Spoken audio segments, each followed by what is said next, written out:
Dear Kuya Poy, itago niyo na lamang po ako sa pangalang Jo. 25 years old mula dito sa Marikina. Mayroon po akong nililigawan ngayon. Siya, si Dana, at 23 years old na siya.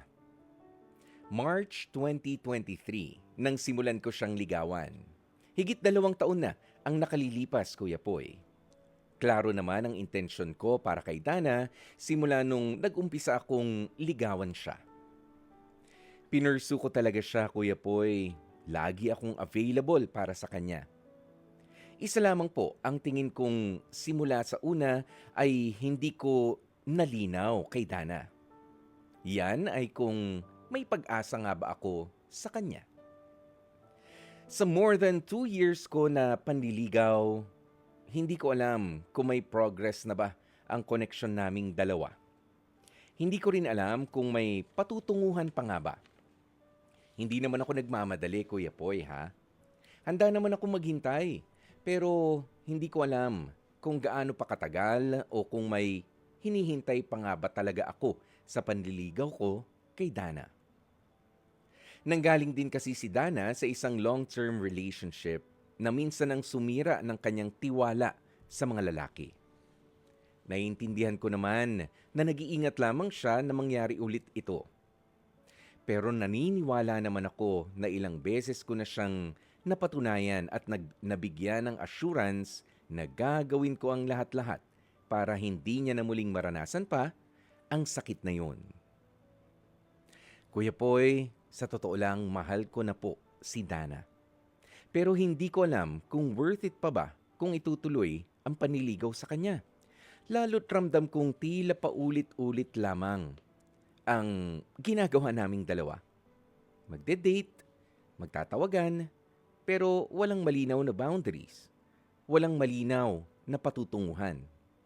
Well, sa tingin ko. Hindi ko rin po siya diretsahang matanong naman tungkol sa kung ano na nga ba talaga kami. O kung kailan niya ba ako sasagutin. Dahil alam ko sa sarili ko na baka hindi ko rin kayanin ang magiging sagot niya sa akin. Ang huli kong tanong, Kuya Poy, normal pa ba ang ligawan stage na more than 2 years na? O dapat ko na bang linawin kay Dana kung ano o sino talaga ako sa kanya? Baka kasi ako na lang ang umaasa na may special kind of something pa na darating ngayong ang tingin niya sa akin pala ay isang close friend na lang. Hanggang dito na lamang po ang aking kwento at hihintayin ko po ang maipapayo ninyo. Lubos na nagpapasalamat, Joe. Balikan lang natin yung kwentong ibinahagi nga po sa atin nitong si Jo ng Marikina na naniligaw kay Dana. Nga lang, hindi niya nalinaw. Oo, parang hindi niya raw nalinaw kung meron ba siyang pag-asa kay Dana dahil dahil medyo mahiyain din po. Kaya more than 2 years na raw ang kanyang panliligaw. Alam mo, no, gusto ko munang basahin ang ilan sa mga reaksyon ng mga kapatid natin dito sa comment section. Sabi ni Shella, dapat kausapin mo na si girl ha at linawin ang lahat para naman mabigyang linaw din yung pinag-uukulan mo ng panahon. Kung na friend zone ka lang ba or kung may pag-asa ka sa ligawan. Kasi baka panakipbutas ka lang rin doon sa kanyang nagdaan nga na matagal na relationship. Ang sakit nun. Kausapin mo na siya ng heart to heart. O yun. Ayan, sabi naman ni ni Charisse, simply ask her about what you feel about her and your intentions din. Oo, minsan kasi hindi naman alam ng girls na nililigawan na pala sila or may gusto pala sa kanila.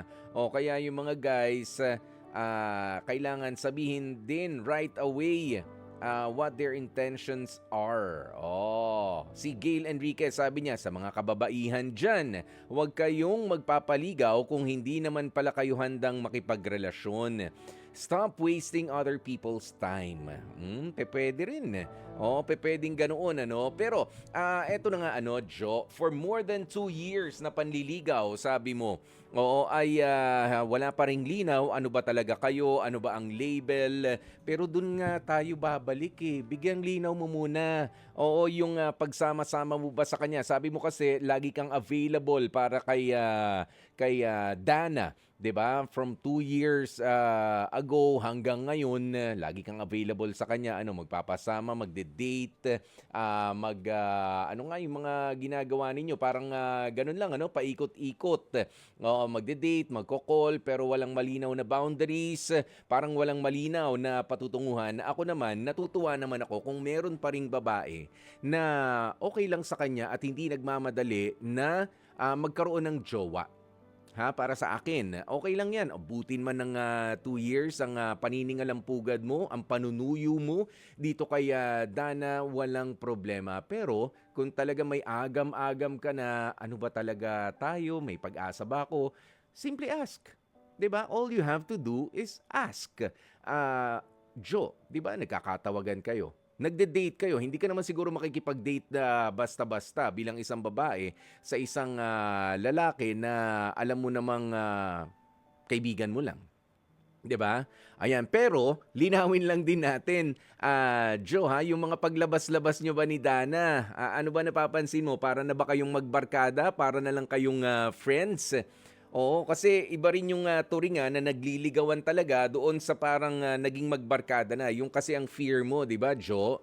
O na baka ma-friend zone ka na. Baka kaibigan lang talaga, close friend na ang tingin niya sa akin. Hindi naman pala ako magiging boyfriend. Oh, yan. Kaya walang masama kung ikaw ay magtatanong. Pero kailangan lakasan mo na rin yung loob mo for 2 years na rin kasi, more than 2 years, sabi mo nga, ay gusto mong mahanap yung sagot. Eh, kesa naman na iprolong mo pa yung agony o na meron pa ba ako talagang nililigawan o na friend zone na ako? Kasi ikaw ay nandyan para kay Dana para manligaw. Okay? Yun ang malinaw para sa'yo. Pero kung para kay Dana, wala ka namang pag-asa at na-enjoy niya lang yung company mo. O as a friend, kapag ka lumalabas-labas kayo, nasasamahan mo siya, ganyan, eh, mas maigi na malaman mo. Oo. Straight out of the horse's mouth, ika nga. 'Di ba? Mula doon mismo sa kanyang bibig, malaman mo na ano ba, magiging friends na lang ba tayo? Magiging barkada na lang ba tayo? Or meron naman din akong inaasahan na magiging espesyal. Lakasan mo ang loob mo kung ano man ang magiging kasagutan niya. Because at the end of the day, nako, ikaw rin naman at ikaw, di ba? Maghihintay ka, tapos iba ang pipiliin niya, masakit yun. Magtatanong ka ngayon, pero malalaman mo na ang sagot niya na wala talagang pag-asa, masakit din yun. But you see, di ba, hindi mo na pinagtagal pa yung pagtsatsaga mo. Hindi na, wala naman na pala talaga eh. 2 years na yun, ang dami mo ng mga chances doon. 'Di ba? Kaya ngayon, kailangan mo lang ay ihanda ang sarili mo sa kung anuman ang maisasagot sa'yo nitong si Dana. Pero pagkatapos ng lahat ng yan, you thank her para doon pa rin sa panahon na inilaan niya naman at ibinigay niya na pagkakataon para mapalapit sa kanya. Kung hindi niya man nagustuhan, kailangan na talagang magpaalamanan na. Kung ikaw ay babaste din na lang. 'Di ba? Masakit kung sa masakit. Pero, punta naman tayo doon sa isa pang punto na baka naman din makaganda pa nga na magtanong ka na, baka ikaw na lang rin ang inihintay kasi mahirap yung sumasagot nang wala namang nagtatanong. 'Di ba? Mahirap naman sabihin na, boyfriend na kita ha. Hindi ka naman nagtatanong. Yun na lang pala hinihintay. Malay mo naman. Daba nga.